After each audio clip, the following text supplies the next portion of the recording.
Bonjour à toutes, bonjour à tous. Nous sommes très heureux de vous retrouver aujourd'hui dans ce lieu magnifique, la grande pagode du bois de Vincennes pour le Vesak, la fête la plus importante de l'année pour les bouddhistes du monde entier.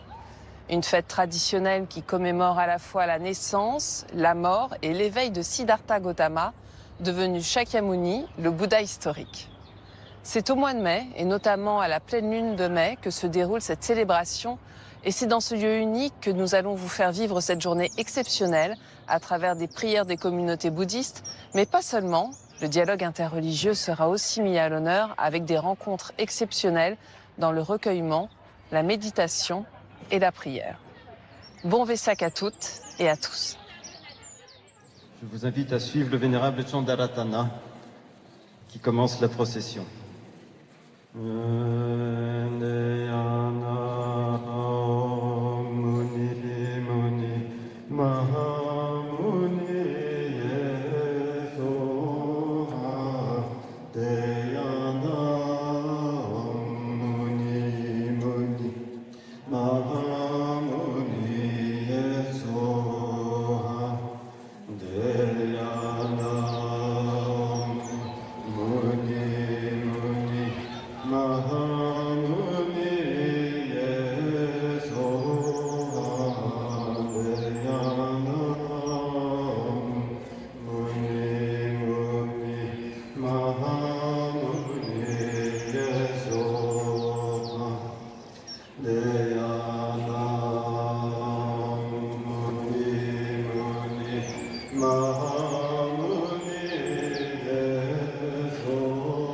Tous les bouddhistes ensemble célèbrent cette cérémonie aujourd'hui à la pagode de bois de Vincennes.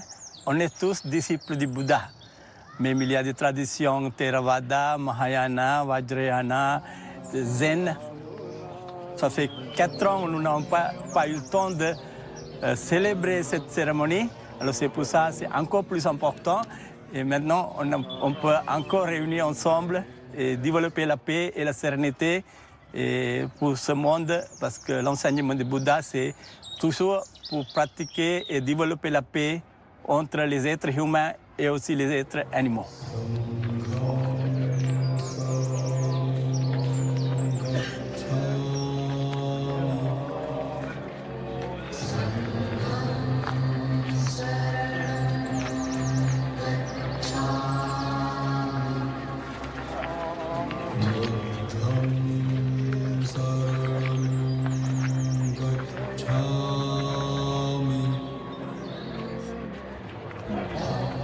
Ce lieu est hors norme et atypique dans Paris.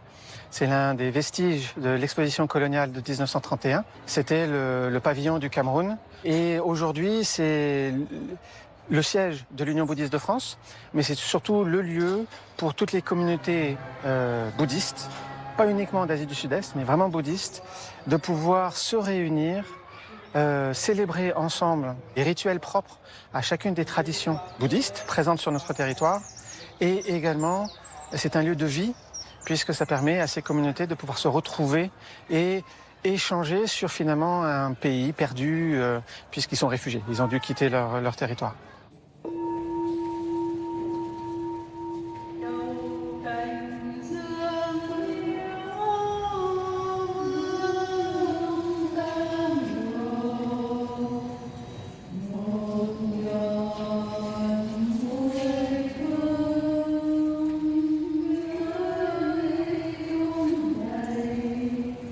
Aujourd'hui, toutes les traditions religieuses bouddhistes sont représentées et donc il est important pour le Zen Soto japonais d'être là aussi avec tous les autres.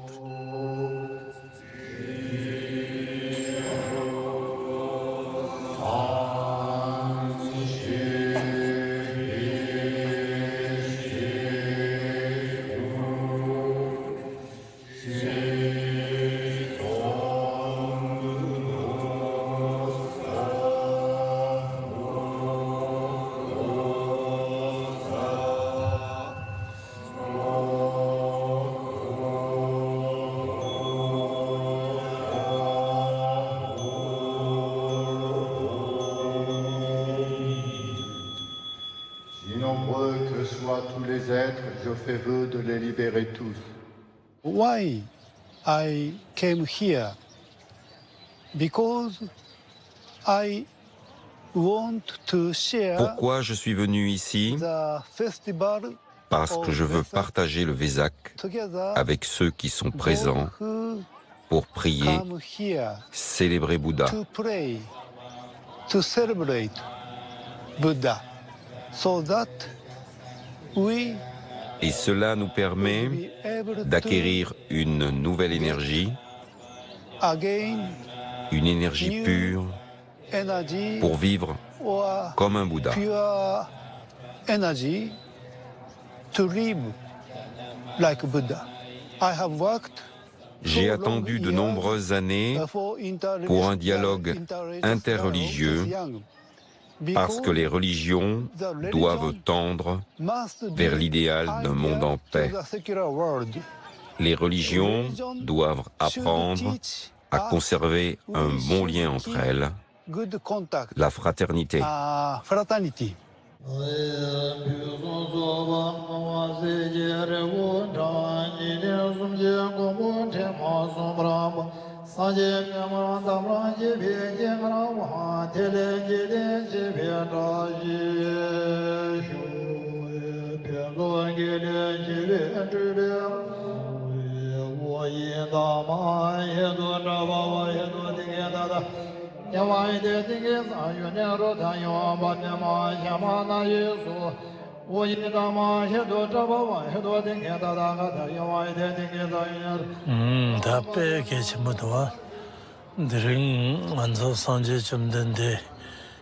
C'était important pour moi de venir aujourd'hui parce que c'est un jour où sont réunis trois grands anniversaires de la vie du Bouddha, sa naissance, son éveil et son parinirvana ou son décès.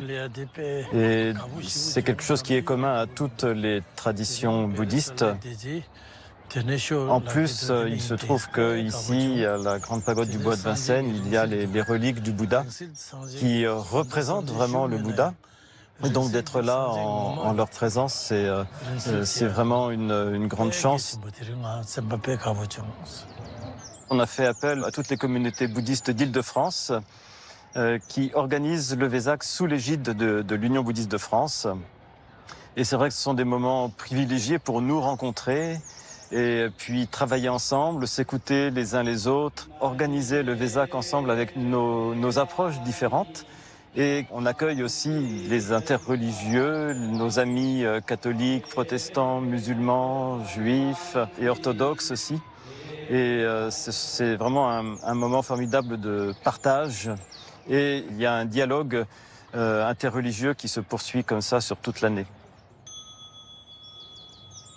Il y a très peu de temps, nous avons organisé à la Grande Mosquée de Paris une rencontre entre moines bouddhistes et imams pour échanger sur les spécificités de chacune de ces belles religions.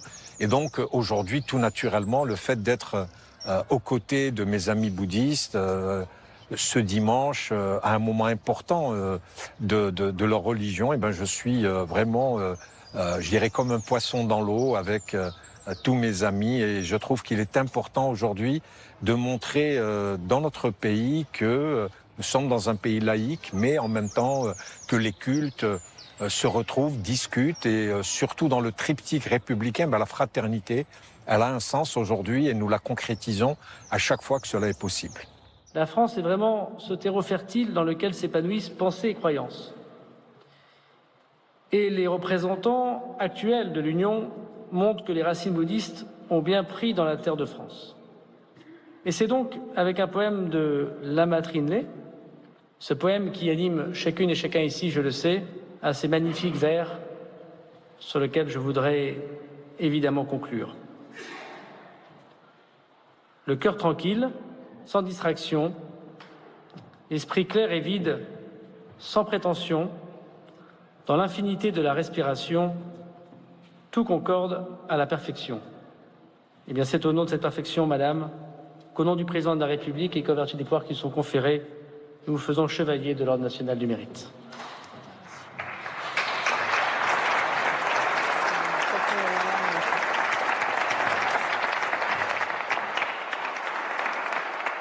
Si je regarde le parcours que j'ai eu avec l'Union bouddhiste de France depuis 23 ans, la présence des sagesses de l'Asie et les courants spirituels qui se trouvent déjà en Occident. Quand je vois tout ça, j'ai compris mon engagement à l'Union bouddhiste de France. La remise de la médaille par le ministre Darmanin et accompagné d'un discours qui m'a énormément touchée. Et ce que je ressens, c'est une émotion profonde et surtout de la part donc de l'auditoire et moi-même, c'est une émotion partagée. Moi, j'essaye d'être croyant et d'être de plus en plus pratiquant, évidemment, de cette harmonie.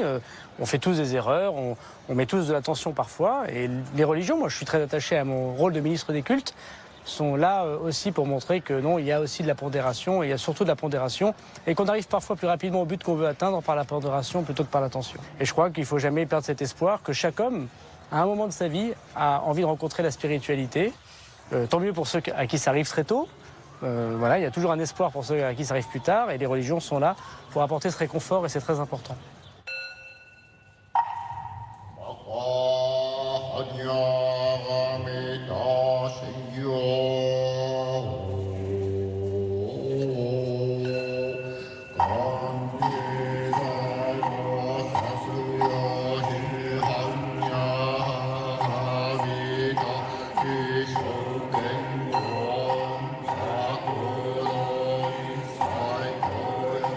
À la fin de cette journée, il y a beaucoup de joie. On traverse une période compliquée, tendue, avec beaucoup de colère, on le sent.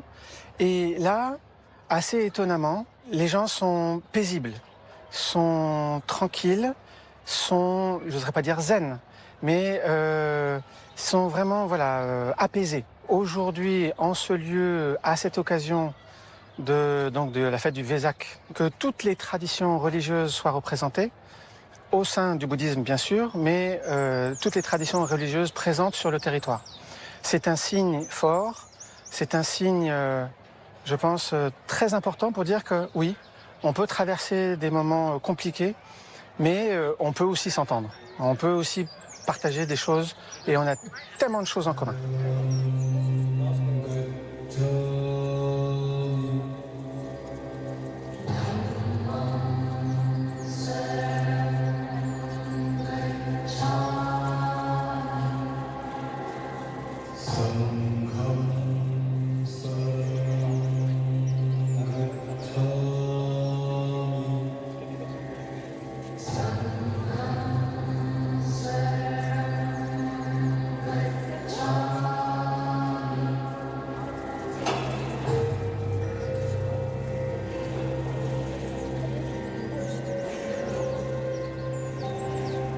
Nous nous quittons sur ces très belles images et ces paroles si inspirantes. Nous vous souhaitons à nouveau un très très bon Vesak. Vous pourrez retrouver cette émission sur le site france.tv. Nous vous souhaitons à nouveau une belle semaine et un très très beau dimanche.